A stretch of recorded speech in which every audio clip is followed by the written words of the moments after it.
जय हिंद जय भारत। सैनिक न्यूज़ टुडे में आपका स्वागत है। मैं अशोक फौजी रेवाड़ी से। जो पूर्व सैनिक न्याय यात्रा यहाँ आज आई थी उसका समापन हुआ, तो वहाँ पे ये एक संत जी से हमारी मुलाकात हुई और ये आए हैं। तो अब इनसे जानते हैं कि आखिर इनका पूर्व सैनिकों से क्या नाता है और फौजियों से इतना इनको प्रेम क्यों है। तो महाराज जी नमस्कार, आप अपना परिचय दीजिए। आपका चैनल सैनिक न्यूज़ टुडे। सैनिक न्यूज स्टूडियो हाँ। अच्छा टुडे। तो शुभ नाम आपका?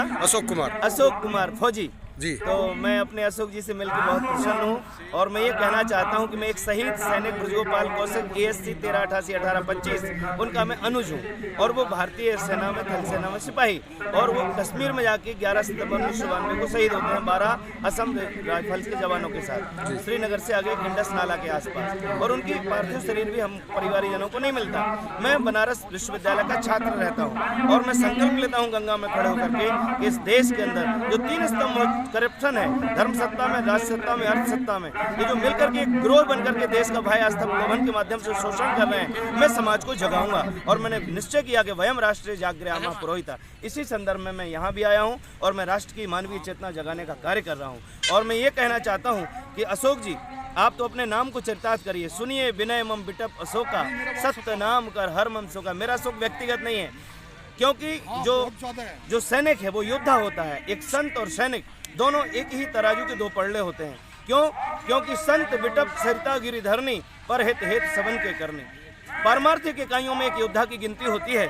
हम योद्धा उसी को मानते हैं जो प्रत्येक वर्तमान में अपनी आंखों के सामने होने वाली ज्यादती का विरोध करता है और डट के मुकाबला करता है, उसे हम योद्धा मानते हैं। जो मुंह छुपाता है, आंख चुराता है, उसे हम कायर कहते हैं। तो गुरुजी आप ये बताइए कि ये 1 साल से जो पूर्व सैनिक हैं यहाँ बैठे हुए हैं और हमें बहुत अच्छा लगा आप भी आए, और आपके भाई जो है ना वो हमारे अमर शहीद हैं और हम उनको जो है ना याद भी करते हैं, और इसी कारण से आप हमसे भी जुड़े हैं। और ये पूर्व सैनिक 1 साल से बैठे हुए हैं और सरकार से गुहार लगा रहे हैं कि हमारे को हमारा हक नहीं मिला। तो क्या सरकार का इस तरह का अनदेखा करना क्या ठीक है? हम तो इन बेचारे जो सरकार के नौकर रहे बता रहे हैं कि हम सरकार की नौकरी करके आए हैं ग्लेशियर में और अपने रेगिस्तान में, और यहाँ पर यदि ये बेचारे सरकार के सामने अरण्य रोदन कर रहे हैं 1 वर्ष से, तो हम इनको ये कहने आए थे कि सृष्टि सृजन से आज तक यह सिद्धांत अटल है, जीने का अधिकार उसी को जिसके हाथों में बल है। ये दुनिया शक्ति की उपासना करती है। जब आप सोल्जर थे, सीमा पर थे, आपके हाथ में हथियार था, उस समय आप इंटरनेशनल बाउंड्री पर शत्रु को धराशायी कर रहे थे।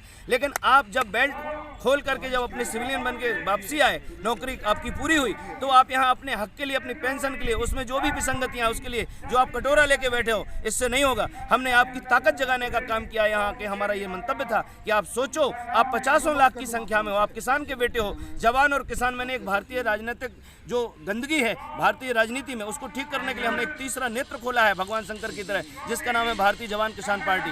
और हमने यहाँ पर हम उन योद्धाओं को चुनने आए थे जो वास्तव में योद्धा हैं। तो हमारा यहाँ एक संदेश था कि भाई आप अरण्य रोदन मत करो। आप स्वयं 2024 में 543 तो आपके गुरुजी हाँ, मैं आपको यहाँ पर रोकना चाहूँगा, माफ़ी चाहूँगा कि आपका कहने का है कि सैनिक अभी राजनीति में उतरे, लेकिन देखिए 1 साल हो गया, तो आपको नहीं लगता कि जो सैनिक है ये वो कहीं सोया हुआ है? क्योंकि आज चल मान लीजिए 144 लागू हुई है, कई जगह रास्ते ब्लॉक है, बहुत सारे साथी नहीं पहुंच पाए।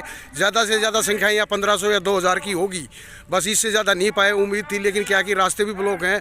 तो क्या पूर्व सैनिक जो है ना इस सरकार से लड़ पाएंगे अभी इस तरह से? सरकार सैनिकों से डरी हुई है। एक बात, सरकार बहुत डरी हुई है किसानों से और सैनिकों से, क्योंकि सरकार के अंदर जो कमियां हैं, सरकार के अंदर जो शोषण और हिंसा का जो कलंक है, उस कलंक के कारण सरकार के अंदर विल पावर नहीं है। इसलिए सच्चे योद्धाओं से, सैनिकों से, हमारे किसानों के तप से सरकार भयभीत है। इसलिए हमारा सैनिक और हमारा किसान मिल करके ये हुंकार भर चुका है कि बेटा लगा लो, तुम रास्ते में जाम लगा लो, बैरिकेडिंग लगा लो, कील लगा लो, कांटे बिछा दो, कुछ भी कर लो, लेकिन ये युद्ध रुकने वाला नहीं है। चुनाव तो अभी पंचायत से पार्लियामेंट तक, अब ये सरहद से संसद जाने के लिए आतुर हो चुका है, और ये 2024 में वहां बैठेगा और जाएगा, और पूरे भारतवर्ष के सच्चे संतों का आशीर्वाद भी इन दोनों के साथ है। चुनाव तो पहले भी हुए थे भारत जी अभी, लेकिन उसमें भी जो है ईवीएम को खत्म करके इस बार का 2000 का इलेक्शन, 2024 के इलेक्शन में अब ईवीएम नहीं आएगी।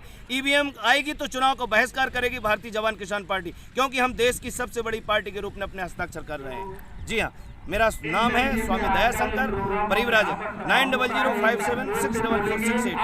जी हाँ, वंदे मातरम। थैंक यू, जय हिंद, वंदे मातरम। तो देखिए दर्शकों, ये थे अपने संत जी, इनसे बात हुई कि किस प्रकार जो है ना सैनिक जो है सैनिकों ने एक पार्टी भी बना ली है। और आप अपनी जो है ना कमेंट करके राय देना, क्या अभी ये जो सैनिक जो मूवमेंट है या क्या ऐसे ग्राउंड में लड़के लेंगे या सैनिक लोकसभा में बैठ के लेंगे। मिलते हैं ऐसी खबर के लिए, तब तक के लिए जय हिंद, जय भारत। शुभकामना, धन्यवाद।